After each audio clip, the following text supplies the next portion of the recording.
আমার ডিভোর্সি মায়ের দেওয়া চিপস খাওয়ার অপরাধে দাদি আমার বুকের উপর পা দিয়ে মুখের ভেতর ইটের কুচি দিয়ে এক নাগারে থাপ্পড় দিতে দিতে বলল, হারাম জাদি, তোকে কিছু খাওয়াই না, এই রাস্তার বেডে চিপস কেন নিলি? বাবা মায়ের ডিভোর্স শেষে যখন বাবা মায়ের কাছে জানতে চাওয়া হলো তারা কাকে চায়, ছেলে নাকি মেয়ে, তখন আমার বাবা মা একসাথে বলে ওঠে ছেলে। চেয়ারম্যান, মেম্বার সবাই আমার দিকে অবাক হয়ে তাকিয়ে রইলেন। তখন এই ছোট্ট আমিটা এতটুকু বুঝতে পেরেছিলাম কেউ আমার দায়িত্ব নিতে চায়। আমি তখন বাবা মায়ের দিকে ফেল ফেল করে তাকিয়ে রইলাম। অবশেষে সবাই ঠিক করলেন ভাই যেহেতু ছোট সে মায়ের কাছে থাকবে আর আমি বাবার কাছে। মা ভাইকে নিয়ে যাওয়ার সময় তৃপ্তির হাসি দিলেন আর বাবা মুখ ভার করে রইলেন। সেদিন ওই বাবা আমার দায়িত্ব তার বাবা মা আর ভাই বোনের উপর দিয়ে চলে গেলেন ঢাকা। আর সেদিন থেকেই অবহেলা অনাদর হয়ে গেল আমার নিত্যদিনের সঙ্গে। আমি ছিলাম দাদা দাদির ঘাড়ের উপর বোঝা। আমাকে তারা একেবারে সহ্য করতে পারতো না। কথায় কথায় শুনতে হতো ঠিক মায়ের মতো হয়েছে। মুখে ভাত আর চোখের পানি ছিল আমার সঙ্গে। দুই ফুফুর কাছে আমি ছিলাম কাঠের পুতুলের মতো। তারা আমাকে যেভাবে ইচ্ছা ব্যবহার করত। কত যে মিথ্যা অভিযোগে মার খেয়েছি তার কোনো হিসাব। একদিন ছোট্ট ভুলের কারণে আমার ছোট্ট পায়ে ছুঁড়ে মারা হয়েছিল শলার ঝাঁটা। আহা,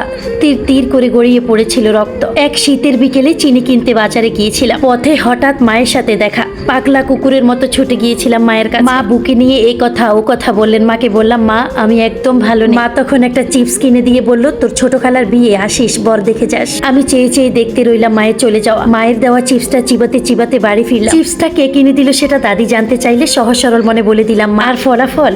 দাদি বুকের উপর পা দিয়ে মুখের ভেতর ইটের কুচি দিয়ে এক নাগারে মুখে থাপ্পড় দিতে লাগলেন। বললেন, তোকে কিছু খাওয়াই না, তুই ওই মহিলার চিপস কেন খাচ্ছিস? তখন চিৎকার করে কাঁদতেও পারি থেকে যে রক্ত পড়ছিল। আহা কি ব্যথা। সেদিন রাতে কিছুই খাওয়া হলো না। মুখে কিছু দেওয়াই যাচ্ছিল না। অসহ্য যন্ত্রণা হচ্ছিল। যদি জানতাম 10 টাকার চিপসের জন্য সারা রাত না খেয়ে থাকতে হবে তাহলে খেতামই না। এমন হতো না খেলে সেই চিপস। আমার বাবা কোনোদিনও একটি বার আমার সাথে ফোনে কথা বলে। এভাবে কেটে গেল 6টি বছর। এরই মধ্যে ভাইকে নিয়ে আসা হলো আমাদের বাড়ি। আমি আর ভাই মিলে থাকতে লাগলাম একসাথে। এদিকে বাবা আর চাচার মধ্যে আমাদের দুই ভাই বোনকে নিয়ে ঝামেলা হতে লাগলো। এক সময় বাবা রাগ করে আমাদের নিয়ে বেরিয়ে গেলেন অন্যত্র। শুরু হলো বাবা সন্তানের সংসার। বাবা একটা ঘর ভাড়া নিল। এভাবে আর কতদিন। ঠিক হলো বাবা বিয়ে করবে। ছোট্ট আয়োজনে বিয়ে করলো বাবা। নতুন ঘরে বাবার আরেকটি মেয়ে হলো। আমি যে আছি সে খবর কেউ রাখতো। আমিও নিজেকে সবার কাছ থেকে গুটিয়ে নিলাম। তখন আমার জীবনে নেমে এলো আরেক ঝড়। নতুন যৌবনে পা রাখা আমার ঘরে মা নেই। বাবা তো খেয়ালই রাখতো। ইস, এই নতুন ফোটা ফুলটা যদি একটাবার ছুঁয়ে দেখা যেত। এমন ভাবনা নিয়ে কিছু হায়না শিয়ালের দল আমার পিছু নিল। কেউ তো বিচ্ছিরি ভাষায় কথা বলতো, কেউ দিত টাকার অফার। বিষের চেয়েও বিষাক্ত হয়ে উঠলো আমার জীবন। হঠাৎ বিশাল আকাশে এক রংধনু নিয়ে আমার জীবনে এলো আমার ভালোবাসা। তাকে দেখলে আমার কষ্টগুলো মধুর হয়ে যেত। কিন্তু বুঝতেই পারিনি আমি ছিলাম তার সুন্দর একটা বাজি। যে জিতবে সে নাকি আমার সাথে রাত কাটাতে পারে। কিন্তু তার ছোট্ট একটা ভুলের কারণে আমার সাথে তার বিয়ে হয়ে গেল। অল্প আয়োজনে আমাকে তুলে দেওয়া হয়েছিল শ্বশুর বাড়ি। ভাবলাম সেখানে হয়তো সুখ পাবো, কিন্তু আমি বড্ড বোকা। ওরা কপাল নিয়ে জন্মালে কারো সুখ আসে? শাশুড়ির অকথ্য ভাষার গালি আর ননদের মুখ ঝামটি ছিল আমার প্রতিদিনকার মেনু। আর কথায় কথায় গায়ে হাত তোলা ছিল আমার বরের প্রতিদিনকার একটা চাকরি। মাঝে মধ্যে প্রচন্ড চিৎকার দিয়ে বলতে ইচ্ছে করতো, আমার দোষটা কোথায়? রাতের আধারে কত যে কেঁদেছি তার কোনো হিসাব। আমার জীবনে এত কিছু হয়ে যাচ্ছে অথচ আমার বাবা একটাবারও খবর নাই। আমি কেমন আছি জানার জন্য একটাবার দেখতেও আসে। মাঝে মধ্যে আকাশের দিকে তাকিয়ে ভাবতাম আমি তাদের মেয়ে তো। এদিকে আমার শাশুড়ি প্রতিদিন গালাগালি করতো। বিয়ে 3 বছর হয়ে গেছে এখনো সন্তান হচ্ছিল না। এক বৃষ্টি ভেজা সকালে গিয়েছিলাম কিছু টেস্ট করা। রিপোর্টে এলো আমি নাকি কোনোদিন মা হতে পারবো না। এই শেষ কষ্টটাই পাওয়ার বাকি ছিল। টেস্ট করার পরে বাড়ি ফেরার পথে একটা চলন্ত ট্রাক আমার উপর ঝাঁপিয়ে পড়লো। পিষে দিয়ে গেল আমার এই যন্ত্রণা ভরা শরীরটা। হাত থেকে ছিটকে পড়লো সব মেডিকেল রিপোর্ট। গাল, নাক আর মুখ দিয়ে ছুটলো রক্ত। ঠিক সেদিনের মতো যেদিন দাদি আমার মুখের ভিতর ইটের কুচি ঢুকিয়ে দিয়েছিল। এটুকুই পার্থক্য। সেদিন রক্ত পড়া বন্ধ হয়েছিল আর আজ সেটা হচ্ছে না। আমার নিথর দেহটা নড়ছে না। আমার অশ্রু ভেজা চোখ দুটো সামনে আসা এক ঝাঁক মানুষের দিকে তাকিয়ে আছে।